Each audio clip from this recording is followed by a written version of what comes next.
Mm. All right, y'all. Who felt that shift? Goddamn motherfucking shift.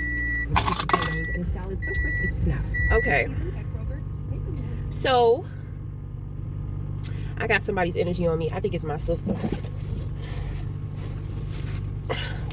She's going through some things. Ooh, shit. Ooh. Woo. The fuck was that? Okay, so I have found out that I have pre-diabetes. So I thought I had diabetes, but I have pre-diabetes. So I have a chance to reverse the diabetes. So that's what I'm going to do. You know, it's been a little dark, dear. It's been dark. It's been ugly in that dark place, huh? Welcome home. So anyway, child, you ain't got to tell me. I deep dive with them all the time, baby. You was a bit of a challenge, though. God damn. Gave a sister a run for her money, I'll tell you that. So, you know, for a while, you know, I have been dealing with a lot of things.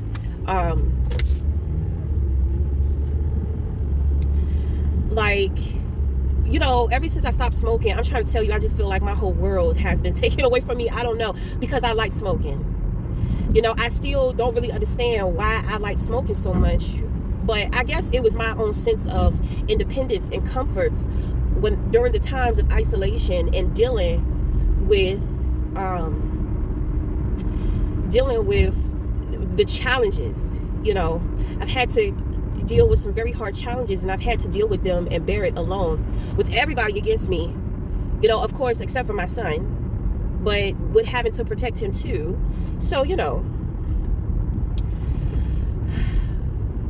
I appreciated smoking, but a mentor came into my life and gave me a gift, and the gift that he gave me, you know, it was the gift of freedom from my addictions.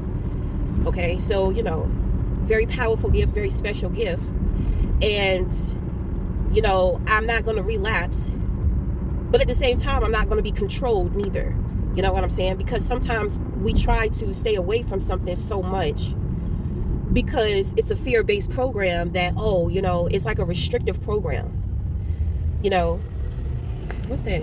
So, I mean, you know, when it comes to spirituality and paying homage to my ancestors and all that type of stuff, you know, they do like to do like smoke rituals, nicotine rituals and all that type of stuff. Well, not nicotine, but tobacco.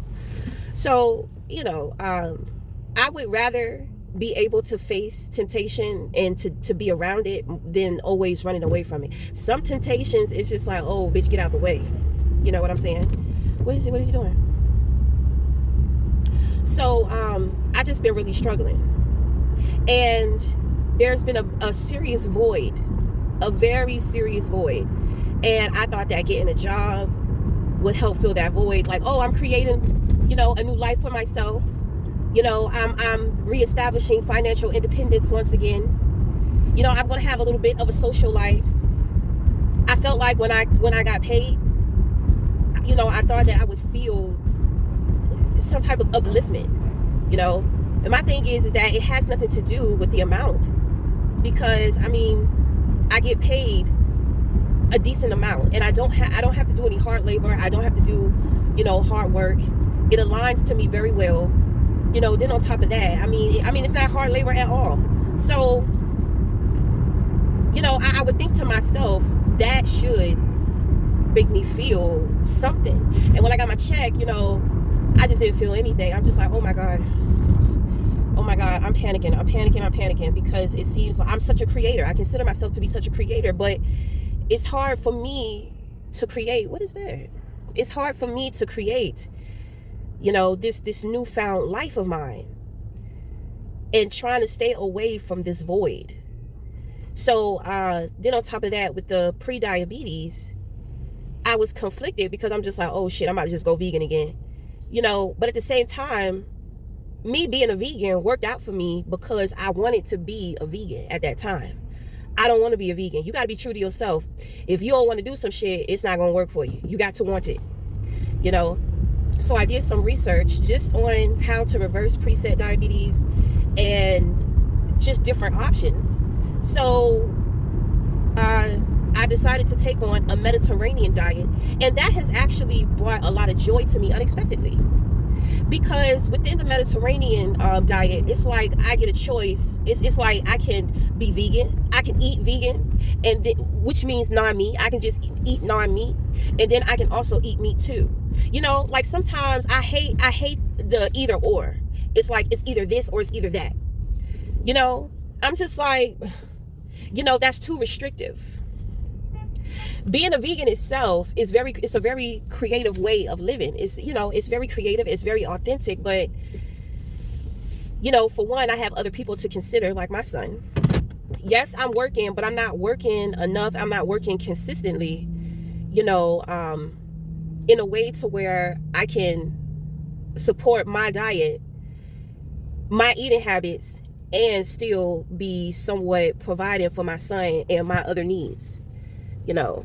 So it's like the Mediterranean diet is like, some days it can be no meat or no dairy, and some days it can be dairy and meat. And I was just so happy. I was just like, oh, I get the black, the white, and the shades of gray in between. Yes, sir. That's how I like it. I do not like the restriction.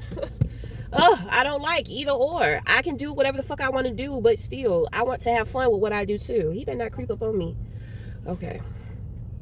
So I'm very excited. So I went out and I got some stuff. I just wanted to see, like, what them funds looking like around that type of a diet. I did kind of overspend though. So, I mean, it came up to about $70, but it's not really even that much because, you know, when it comes to my food, you know, I like quality food. So, you know, the olive oil, I got an expensive brand of olive oil, you know. I can't stand being cheap, you know, with food. You know, I've gone into people's homes. You got these big luxurious homes and you got canned goods all in the pantries and shit and all this processed food, you know, and then it's the store brand. There's nothing wrong with that, but I'm just saying, like, how do you prioritize the materials more than your health? I'm just saying. I ain't trying to start no shit. I'm just saying. You know. So, I mean, I was just like, okay, so I'm at the store now because I got to get me and baby boy some drinks. So he's kind of actually excited too. You know, he tells me, he says, this looks like vegan food. I said, it's pretty. Like, it's pretty and it's colorful like vegan food, right? So he's just like, yeah. I said, right, but we can still have meat and cheese, you know. So he was like, oh, okay, that's good. I was like, isn't that perfect? Because, you know, my son, he's been wanting to eat healthy for a while, you know, but dad is one of those people to where he'll have a big ass house with a whole bunch of canned goods and shit, you know. I'm not like that, baby. My son, you know, it's important. It's, you know, it's important. He wants to eat healthy. I do too. So, you know, I'm going to take more on that role. You know, there's a lot of prep involved when it comes to Mediterranean, but when it comes to being a vegan, it's a lot of prep too. Like, I was always in the kitchen when I was a vegan. It's like, it's not convenient at all unless you prep shit. And then even still, when you prep shit, it still consists of work. Like, when I was a vegan, you know, I spent a lot of time in the kitchen.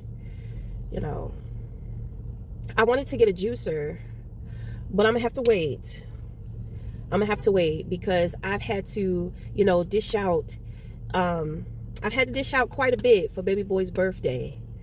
So, you know, I said, well, I can wait. I can put myself on hold, you know, because all throughout the years, I'm always catering to myself. You know, it's just been tight the last 3 months because dad has not been working. But when dad works, you know, I get what you call like an allowance, you know, so every payday, you know, he puts money into my account. So, you know, and I just work around that. Then on top of that, you know,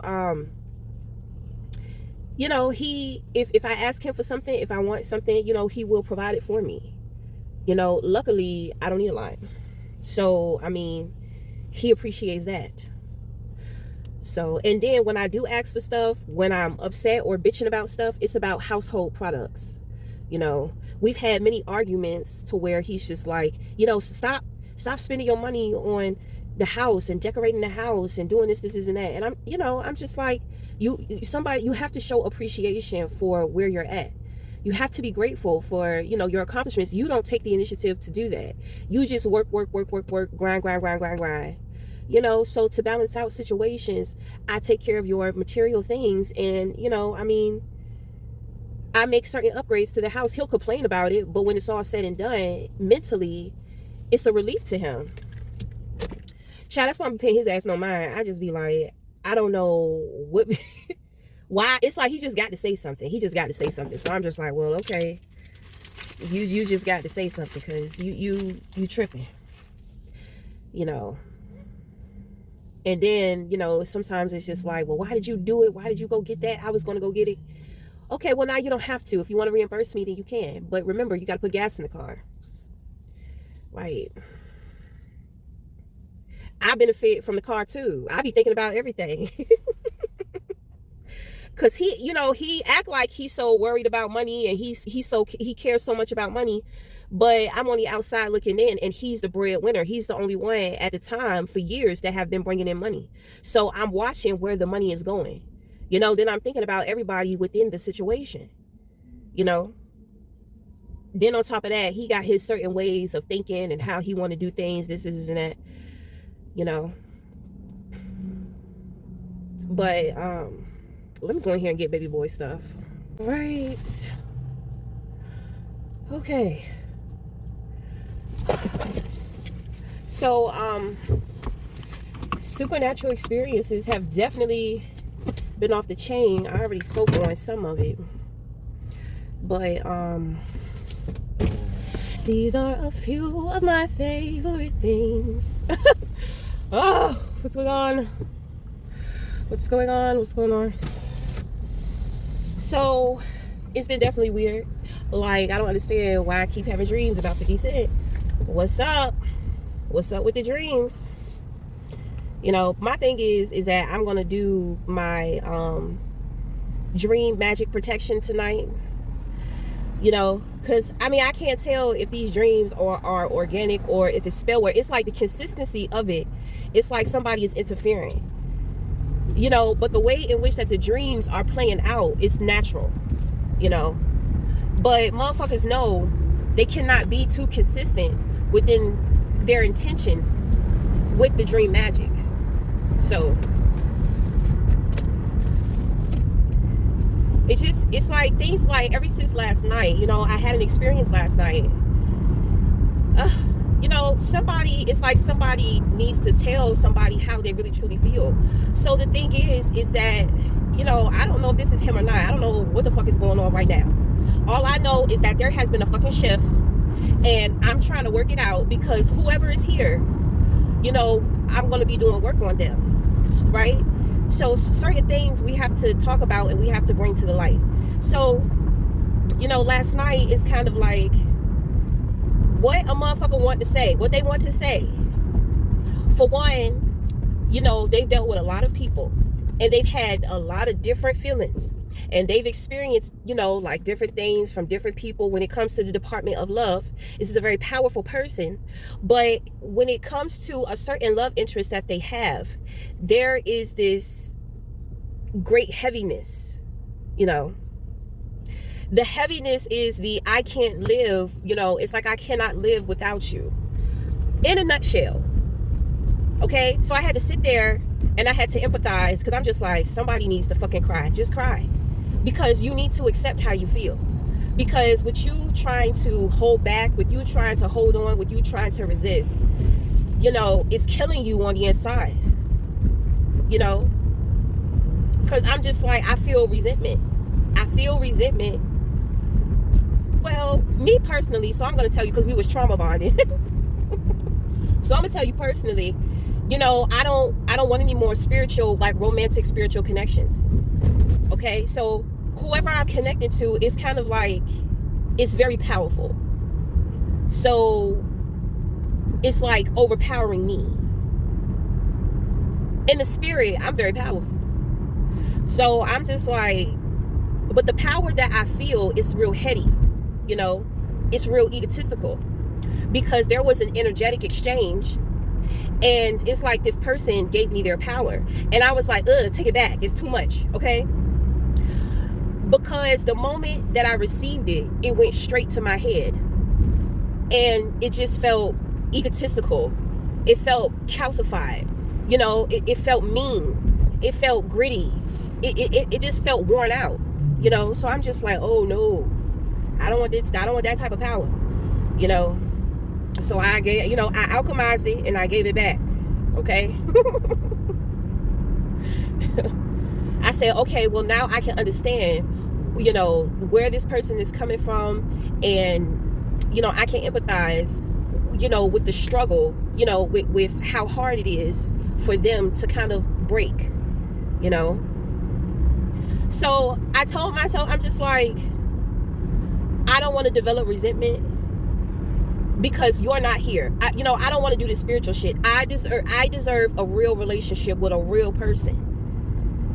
You know, I'm tired of, you know, this is why I use spirituality as teaching, as a tool, because when you don't find something productive to do with your gifts and your talents, you have motherfuckers, it's like when you don't value it, you have motherfuckers that will come in and play on you. You know, I've been doing this for a very long time, and not very long time, but a long time. And the thing is that what I've had to learn the hard way is that, you know, these men, they'll come in and they'll play all these head games. You see, it feeds their ego to know that they have some type of mind control over somebody, and they don't even have to be there. So now you become a toy. My thing is that they never had control. I thought we were practicing and manifesting what it would be like within our relationship. So if we're in a relationship, yes, you know, I'm going to let you into my head because we're trying to establish a partnership. You see, so I dealt with a lot of people selling me dreams, smoke and mirrors. And I mean, sometimes I still go through it. I don't care. I like to study. I need to be able to study the shit, you know, in order to understand like what's really going on, so that when I give the information, I'm giving it effectively and truthfully and honestly. And then on top of that, I know how to explain exactly what is going on. Okay, some individuals are helping to heal me. Some individuals are giving me experiences because they have been teaching me a lot about men. So, you know, my mind has been built by men. And, you know, a lot of women get upset about that because it's kind of like, oh, you don't favor the women. I do, you know, but I've spent majority, for one, I'm a feminine. My brain is feminine. The way that I think is feminine. When I have to go hard, when I have to do what I'm called to do, then I have to step into the giant. You understand what I'm saying? But I'm still a human living a human experience. Okay? But I understand the true identity of me. I am a spiritual being living a human experience. So it's just, when it comes to the women, it's such a push and a pull. It's only for certain women who are not balanced within their masculine and feminine. You know, some women understand, some women get it. I have had women, it's very few and far in between, and it's crazy because they all been white girls.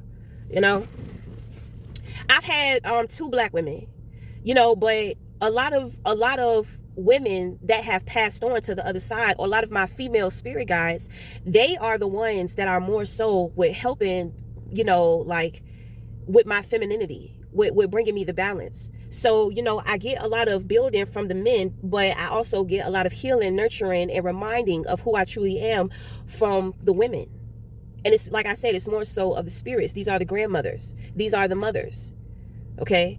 So, you know, that's that balance of spiritual and then worldly. So yeah, you know, and a lot of these men, you know, they have daughters, and I connect to children and elders. So I protect people's children and the individuals who know that. And then a lot of the times their children have the same consciousness as I do. So in some cases, we have an understanding of how to support each other, how to teach each other. And it's not anything personal, you know, because I'm leading their children's consciousness, you know, so they can see certain things going on with me when, you know, that's going on with their children too. It's like a parallel reality. So that's that. Okay, we got that out the way. So when it comes to these, when it comes to these dreams, it's like, so I'm just going to talk about the dream. It was just really weird. So we talked about the situation with me waking up and like having, well, it was last night, having this conversation. The thing is that it's unexplainable. And in a way, it feels too good to be true to somebody. You understand what I'm saying? So if you think that, if you believe that, then that is the way that you are going to build your perception around the person that you have those feelings for. And those feelings are mutual. That person feels the same way that you feel, So it is intense, but it doesn't have to be. It's like you have to remember, as extreme as it can be, it's just as calm and peaceful as it can be. It's all about how we are practicing our choices. So if you decide that you want to hold back your feelings and you're dying on the inside, well, you're creating the imbalance between us, between you and your person. I'm so confused right now. I'm gonna be completely honest. I'm a little confused. It'll come to me. So, we have to get on when it comes to certain things, we have to be on the same playing field. When it comes to the union, we have to be in union. We have to be balanced. As individuals, of course, the scales are gonna, but the thing is that movement is life. So you want to keep it don't matter if it's up and down. Right? When you think of a heart monitor is up and down. As long as the heart is beating, as long as we're living, it's going to be up and down. Who the fuck cares? But when it comes to the union, this is where we need to find the shades of gray. So, I was just, I don't know if I was speaking for somebody. I don't know if I was speaking my own thoughts, but I'm going to tell you straight up, I was just like, I'm going to resent you. Because how the fuck do you feel the way that you feel about me and you're able to hide it? But you want to claim that the shit is so strong. I don't believe that. But at the same time, the way in which that I'm feeling, yes, I can believe that. I know it's true. But why am I the only one who's willing to open up and to break? I'm not going to feed your ego, and you're not going to treat me equally. That is the imbalance. That's when God steps in, and that's when God steps in. And he's weighing out shit, and whoever is causing the bullshit, they're going to have to deal with the karma. They're going to get that ass handed to them. And my thing is that if I'm with you, I'm going to have to deal with that too from you. It's kind of like, this is going to be a weird perception, but think about it, right? It's kind of like dad. It's like God is dad. It's brother and sister. Right? So if brother is picking on sister, brother is going to get disciplined, right? But sister loves her brother. She doesn't want to see her brother get into trouble. So when he's being disciplined, it is also affecting the sister. So when we go in and talk about twin flames, when it comes to physical twins that are born together, sometimes they're so intertwined that when one is hurting, the other one feels it. In spirit, when it comes to the twin flame connection, it is the same way. When your heart hurts, mine does too. You are never alone in the way that you think, in the way that you feel. You're never alone. So because I deal with a lot of twin flames that struggle with abandonment issues, and it's just like, it's so selfish because it's all about them, right? Well, whatever you're going through, I'm going through that with you. So you need to have some consideration of me, and you need to understand that obviously you're not alone. So stop the victim shit. I'm here. Do we need to talk? Do we need to work things out? What do you need? I can read people's minds, but I don't be trying to do that shit all the time. I have to take care of my mental health. I have to establish my mental boundaries. I have to respect you and your privacy. Don't call you. If you can't read my mind, don't expect me to read yours, even though I can. That's not fair. You know, you can't just say, oh, well, you can do more than me, you're more than me, so you know, you got to do this and that, you have to deal with this and that. No, I'm already dealing with that bullshit. I don't want to deal with that. You know, people there, you know, you have people who are lazy in relationships and they want somebody else to take on the majority of the work. Now, sometimes one may have to take on more than the other, whatever. But that's why it's good to be focused on you and building within you. That way you're not suffering, you know, wanting or looking for somebody to be doing all the work. You cannot enjoy a relationship like that. You know, we both have to be doing the work. Now, if you deal with somebody who has mental issues, who has things going on emotionally, or like crippled, like physically crippled or some type of shit, then come on, you made that choice. You're going to have to deal with that.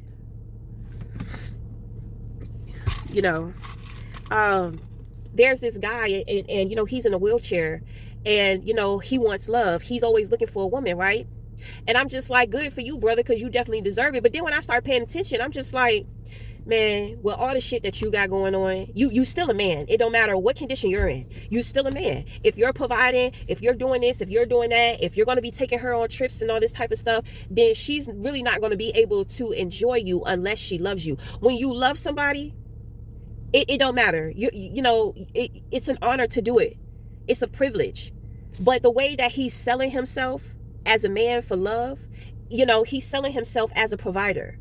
So best believe that even though he's making himself seem very independent, when he get that woman in there, he's going to start feeling entitled to what she should be doing for him. She's supposed to be, she going to be taking care of his ass, pushing him around everywhere, taking him, all the things that he's doing by himself while he's single. When he gets a woman up in there, she's going to have to be doing all those things.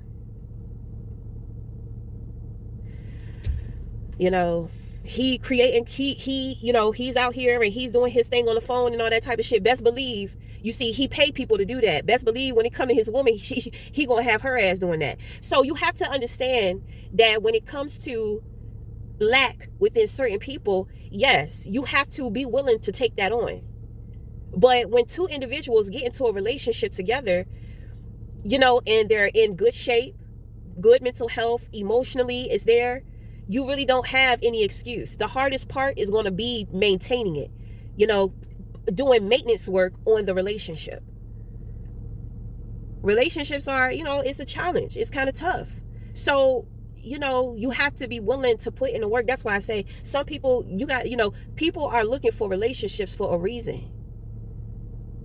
You hear it all the time on these videos on the internet. Most people want help. They're tired of doing it alone. And it's fucked up because the economy will do that. I was a single mother. Yes. I'm just like, damn, I can't even establish a relationship with my child. I'm so fucking tired. I don't want to deal with them. I got to keep up a household. I got to work 12-hour shifts 6 days a week.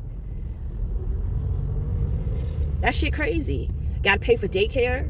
Got to pay these bills. Got to make sure I cook, wash clothes.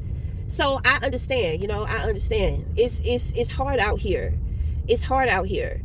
It really is. And sometimes we fall into despair because doing it all alone by ourselves is very overwhelming. That's why I be saying when I have to deal with these couples, you know, I get tired of that whining shit. You know, you need to see what it's like for somebody who don't have somebody else. You know, sometimes you just have to accept it's not going to be what you want it to be all the time. People and their expectations and their ideals, the shit is crazy. It's absolutely crazy. Like, we're dealing with life here. You're at a point in time within your life to where you should at least you should have figured some of this shit out by now, you know. So anyway, but I'm about to get into talking about this dream and we're gonna wrap it up. So, you know, after I just kind of went in with having this conversation or intervening within this conversation, whatever, you know, I went to sleep. I woke up. And I was trying to get up, but it's like somebody else was still asleep. It's like somebody was holding me in the bed. Like, I'm not ready to get up, so you stay in the bed, you know? So I'm just like, you know, I'm on the couch. The couch is not really comfortable. So I'm swirling around. I'm just like, I feel like somebody is holding me. So I end up falling asleep. So, you know, when I end up falling asleep, you know, then I have that dream about 50 Cent. So for one, I'm still in Norfolk. but I'm in a different location. There's like a Masonic temple over here, and there are some apartments. So I was actually living there. The dream started off with certain things going on, like a festival. It was actually a celebration for him moving into the neighborhood. And I'm thinking to myself, why the fuck would he even tell anybody? Why would he even tell anybody? You know, so it's just like, it was like this big celebration, you know, and he actually moved in the apartment above me, you know, and I'm shy, you know, I was shy. I didn't know what the fuck to say. I just sat back and just watched everything. You know, I didn't say anything to him. He didn't look my way. So I'm like, you know, I'm studying other people's behavior. And I'm thinking, why is it so dark? Why is everybody dressed in such dark clothes? You know, I'm living in this space with my sister, my oldest sister. Then her husband, he enters into the house. And I'm just like, I don't understand what's going on here. So, you know, I could just hear like loudness upstairs all the time. You know, I'm just like, damn, he walked heavy as a bitch. You know, like, well, you know how most people do. You know, and I'm just sitting there. I'm just like, I wonder what he's doing. And it always sounded like it was a lot of people up there. You know, and I could hear voices like laughing and all this type of stuff. So I'm just like, I don't understand this dream. So I ended up waking up, and I just don't understand. You know, I'm trying. It's like all my neighbors are getting cameras. Like everybody, I'm just like, this is a good neighborhood though. The most that people will get is like door cameras for when they order packages. They want to make sure nobody's stealing, but you know, nobody steals. I was stolen from when we had some little ghetto ass chicks move in upstairs. Oh, they was not there for long. I knew they weren't gonna make it, baby. I'm just like, you're not working any job. You're not working a job because they were young. You know, I'm just like, you're not working a job to where you're going to be able to maintain this rent. So I already knew they weren't going to be there long, and they weren't. Little bitch, I ordered some hair. That little bitch going to steal my hair. Then when I confront her, she going to say, oh no, I don't know what you're talking about. I wanted to push her down those stairs. I should have. I said I should have pushed her because I know she was lying. I would have been justified for doing that. I wouldn't have got in trouble for that. You know, just like little ghetto rats, little hood rats. You know, during this time, you know, this was a nice, quiet place. You know, and people were very pleasant. You don't hear loud ass music roaming through the neighborhood. You know, there are no disturbances. You don't hear people arguing, fussing. You don't hear no fucking gunshots. You know, you don't hear, like the last place we lived, we had to deal with all that. Motherfucker got shot right in front of the house. And he got shot by the dude, you know, I had been fucking around with. I was like, oh shit, that could have been my baby daddy. That's why, you know,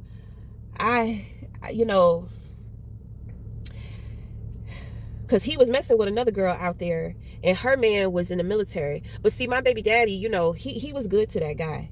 You know, he was cool with him. So, you know, when I say cool with him, he knew him. Like, they had a mutual respect. They didn't hang out, but they knew each other. But the guy would come over, you know, and he would come sit with me on the porch, and we would talk, you know. But he was fucking around with some girl out there. Her man was in the military. But he took medication, but he had stopped taking his medication. So he just blacked out and just shot the dude, you know, in the face, right in front of the apartment, right in front of the window. I wasn't there. I was in Richmond. You know, so he had to end up going back to jail.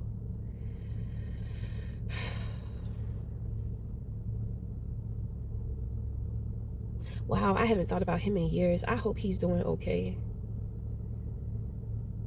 He was a young man. I think I was like 27. I think he was like 23. He was a good guy. He got locked up early.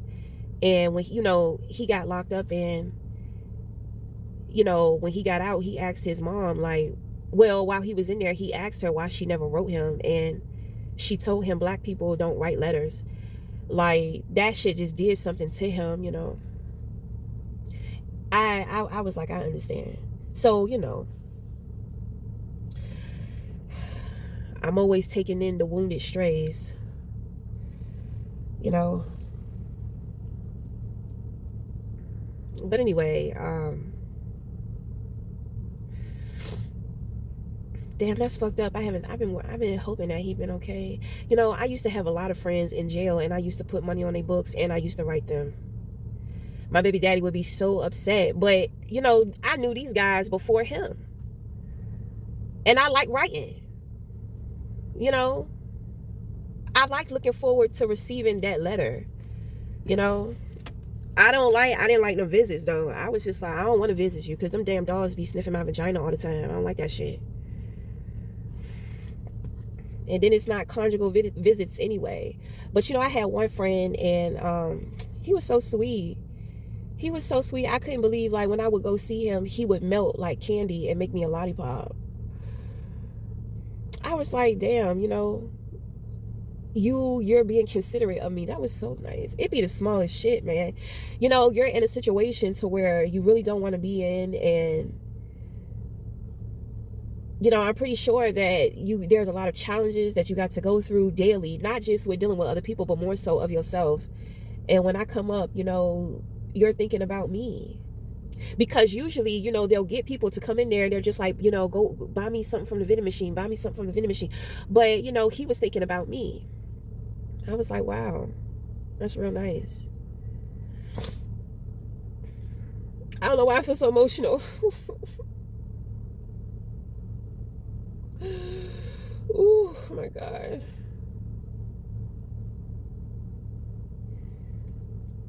So anyway, you know, it was raining earlier this morning, and it was just this heaviness. I couldn't understand it, so I just went back to sleep. That's when I had the dream. Then when I woke up, I felt like I didn't want to get off the couch. It felt like somebody was holding me. It's like they don't want me to get up unless they get up. So finally, I was just like, I'm hungry. It's like 12:53 in the afternoon, you know, which is perfect because I be fasting. You know, I usually don't eat until 12. So I was like, So once I start moving around, once I start cleaning up, once I start cooking, you know, then the sky cleared out. And I mean, the sun came out. I didn't think the sun was going to come out today. I thought it was going to be gloomy all today, you know. So, you know, I'm out and about. Went to go get baby boy his stuff. So, you know, I mean, that's it though.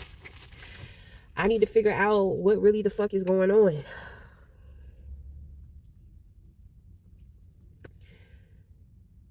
You know, nobody can interfere, you know. So I will have time to figure out exactly what's going on. Okay, so until the next time.